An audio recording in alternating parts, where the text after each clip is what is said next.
Arrival on Air Force One, a small piece of history was made. The first ever direct flight between Saudi Arabia and Israel. There are no diplomatic relations between the two countries. He's here on an outreach program. Not that Melania Trump seemed very interested in that.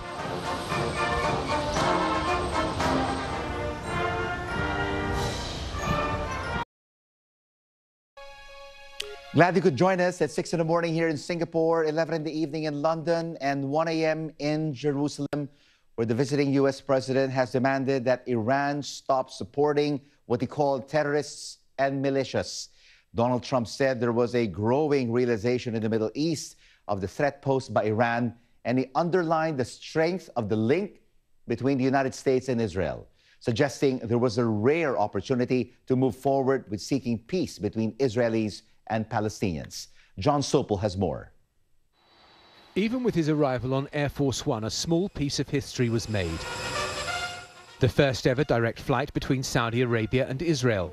There are no diplomatic relations between the two countries. He's here on an outreach program. Not that Melania Trump seemed very interested in that.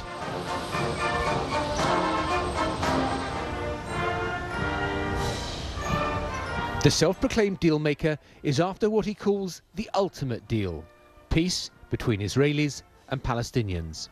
We have before us a rare opportunity to bring security and stability and peace to this region and to its people, defeating terrorism and creating a future of harmony, prosperity, and peace. But we can only get there working together. There is no other way.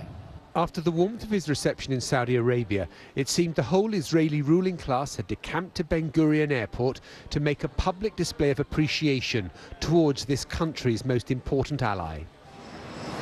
It was then on to Jerusalem, a still divided city whose future status will be hotly contested in any peace agreement.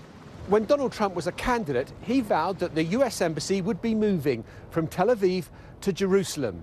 Now, under pressure from the Palestinians, that seems increasingly unlikely. As a candidate, he had nothing to say about settlement building in the West Bank. Now that he's president, he's urging Israelis to be cautious. It seems that the candidate and the president can be two different people. But symbols can be as important as words, and it won't have been lost on Israelis that Donald Trump became the first sitting US president to visit the Western Wall, one of Judaism's holiest sites. He paused and put a note into a crevice between the stones in a tradition going back centuries. He also went to the Church of the Holy Sepulchre in the Old City, where it's believed that Jesus was buried and resurrected. The Trump mission to bring together the three great religions of Christianity, Judaism and Islam. Hello.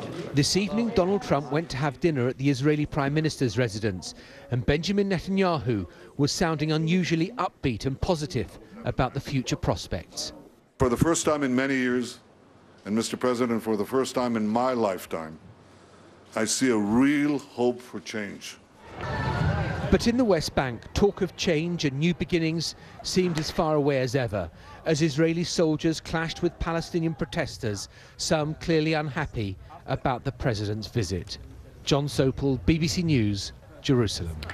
Let's take a look at some of the day's other news. The former US National Security Advisor is refusing to hand over documents to a Senate panel investigating alleged Russian meddling in the American election, despite subpoenas being issued. Reports say he'll invoke his Fifth Amendment right not to incriminate himself. In a statement in the last hour, the Republican and Democratic leaders of the US Senate Intelligence Committee said they were disappointed but would vigorously pursue General Flynn's testimony. Our Washington correspondent Nick Bryant has more. Last month, the Senate Intelligence Committee, which is one of the main congressional probes into Russian meddling and possible collusion between Team Trump and the Kremlin, issued a subpoena asking for Michael Flynn, the former National Security Advisor, to hand over certain documents that pertain to that investigation. And then he refused. And now he is claiming the Fifth Amendment. That's invoking the right to remain silent because of the fear of self-incrimination.